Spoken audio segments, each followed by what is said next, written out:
9 রোজা থেকে শুরু করে 22 রোজার মধ্যে। আপনি মাঝখানে যে 13টা কাজের কথা বললেন, আমরা এখন সেই কাজগুলো নিয়ে আলোচনা করব আমাদের এই পর্বে। তাহলে ডাক্তার জাকির, আজকে আমরা প্রথমে যে কাজটা নিয়ে আলোচনা করব সেটা হচ্ছে পবিত্র রমজান মাসের প্রেক্ষাপটে পরোপকার বলতে আপনি ঠিক কি বোঝাবেন, আর এই মাসে মুসলিমদেরকে কোন ধরনের পরোপকার করতে পরামর্শ দেবেন? মানুষের উচিত সারা জীবনে পরোপকার করা, তবে রমজান মাসে আমরা পরোপকারের সর্বোচ্চ চূড়ায় উঠব। আর একজন মানুষ বিভিন্ন উপায়ে পরোপকারী হতে পারে। যেমন ধরেন, পরোপকারের কথা বললে মানুষ ভাবে যে মানুষকে টাকা দিয়ে সাহায্য করতে হবে, তবে এটা পরোপকার করার মতো একমাত্র কাজ না। এটা হলো পরোপকারের একটা অংশ, মানুষকে টাকা দিয়ে সাহায্য করা। পরোপকারের অন্য একটা উপায় হচ্ছে যদি জ্ঞান বিতরণ করেন, যদি কাউকে সঠিক পথে পরিচালিত করেন, তাহলে সেটাও এক ধরনের পরোপকার। জ্ঞান দিয়ে সাহায্য করতে পারেন। এছাড়াও আপনি পরোপকার করতে পারেন শারীরিক শক্তি দিয়ে সাহায্য করে, কোনো কাজ করে দিলেন অথবা কিছু তুলে দিলেন, এই কাজটাও পরোপকার। যে কাজটা ভালো সেটাই আসলে পরোপকার। যেমন ধরেন, আপনি একটা চাকরি করছেন আর সেখানে একটা ভালো অবস্থানে আছেন, হয়তো কাউকে সাহায্য করতে পারেন, তার চাহিদাগুলো পূরণ করতে পারেন, এই কাজটাও এক ধরনের পরোপকার। তাহলে এই সব কাজই পরোপকারের মধ্যে পড়ে।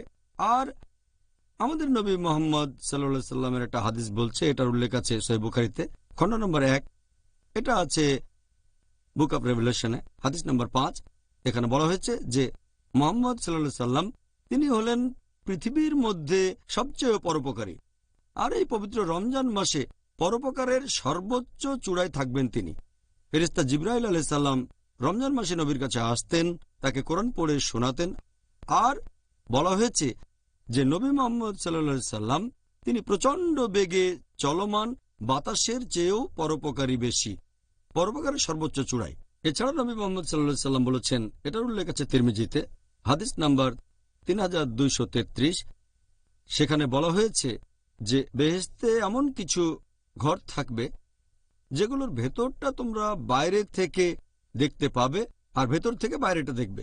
এই ঘরগুলো তৈরি করা হবে তাদের জন্য যারা পরোপকারী, যারা গরিবদের সাহায্য করে, যারা রোজা রাখে নিয়মিতভাবে আর রাতের বেলায় নামাজ পড়ে। তাহলে এই মানুষগুলোর জন্য বেহেশতে কিছু স্পেশাল ঘর থাকবে। এছাড়াও আরেকটা হাদিস, সহিহ হাদিস, এটার উল্লেখ আছে ইবনে মাজাহ, হাদিস নাম্বার 1746। নবী মুহাম্মদ সাল্লাল্লাহু আলাইহি সাল্লাম বলেছেন যে যদি কেউ কোনো রোজদার লোককে খাবার দেয়, তাহলে যে লোক খাবার খাইয়েছে সে ওই রোজদারের রোজা রাখার যে সওয়াব পাবে, একই সওয়াব সেও পাবে। সেজন্য আমরাও মানুষকে উৎসাহিত করব অন্যদের খাওয়ানোর জন্য। এই সবগুলো কাজই আসলে পরোপকার।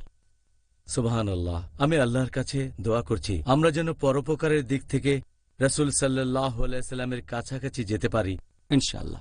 তো ডাক্তার জাকির, এই পবিত্র রমজান মাস এটা হলো ক্ষমার মাস, আর আল্লাহ আমাদেরকে সুপারিশ করেছেন এই মাসে আমরা যেন একে অপরকে ক্ষমা করে দিই।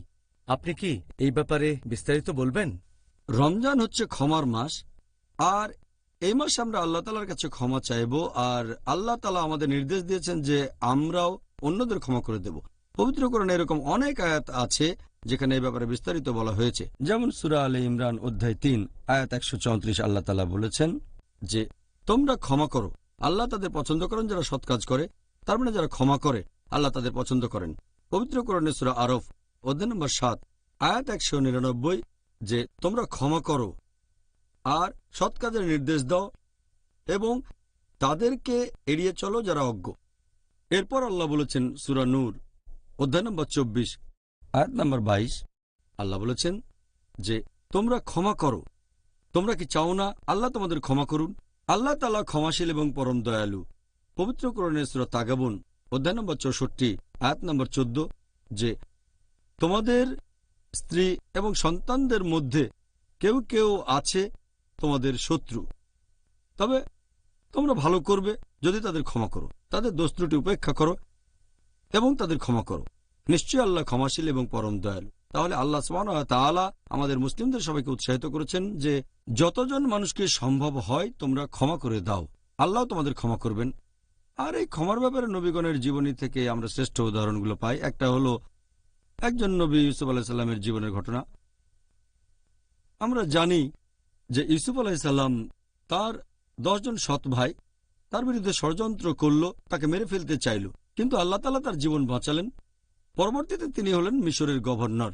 একসময় যখন সব ভাইয়ের জীবন তার হাতের মুঠোয়, কোরআনে আছে যে তিনি বললেন তাদের উদ্দেশ্যে, সূরা ইউসুফ অধ্যায় নম্বর 12 আয়াত নম্বর 92, তিনি বললেন যে আজ তোমাদের বিরুদ্ধে আমার কোনো অভিযোগ নেই, আর আল্লাহ তোমাদের ক্ষমা করুন, তিনি শ্রেষ্ঠ দয়ালু। তার মানে ইউসুফ আলাইহিসসালাম তার ভাইদের ক্ষমা করে দিলেন আর বললেন আল্লাহ দয়ালু। এছাড়া আমাদের শেষ নবী মুহাম্মদ সাল্লাল্লাহু আলাইহি সাল্লামের জীবনে আমরা ক্ষমার অনন্য দৃষ্টান্ত দেখি। যখন মক্কা বিজয় করলেন, সেখানকার মুশরিকরা, মক্কার মূর্তি পূজারীরা তার আত্মীয়দের মেরে ফেলেছে, তার চাচাকে মেরেছে, এছাড়াও অনেক সাহাবীকেও মেরেছে, কিন্তু যখন তিনি সম্পূর্ণ জিতে গেলেন তখন তাদেরকে ক্ষমা করে দিলেন। আল্লাহ পবিত্র কোরআনে বলেছেন, সূরা আহজাব অধ্যায় নম্বর 33 আয়াত নম্বর 21, নিশ্চয়ই রাসূলুল্লাহর মধ্যে তোমরা দেখবে উত্তম আদর্শের দৃষ্টান্ত। এরপর পবিত্র কোরআনে সূরা ফুসিলাত অধ্যায় নম্বর 41 আয়াত নম্বর 34 আল্লাহ বলেছেন যে মন্দকে প্রতিহত করে উৎকৃষ্ট দিয়ে। তুমি হয়তো জানো না, যে লোকটার মনের মধ্যে শুধু তোমার প্রতি ঘৃণা আছে, তুমি দেখবে সে তোমার খুব অন্তরঙ্গ বন্ধু হয়ে গেছে। তার মানে খারাপ কাজকে প্রতিহত করবেন ভালো কাজ দিয়ে, এটাই সবচেয়ে ভালো। আল্লাহ এটা আবার বলছেন সূরা শুরা অধ্যায় নম্বর 42 আয়াত নম্বর 37। আল্লাহ এখানে তাদের কথা বলছেন যারা পরকালে বেহেশতে যাবে। তারা হলো সেই লোকগুলো যারা অশ্লীল কাজ পরিহার করে আর পরিহার করে গুরুতর পাপ, এবং রেগে গেলে তারা ক্ষমা করে দেয়।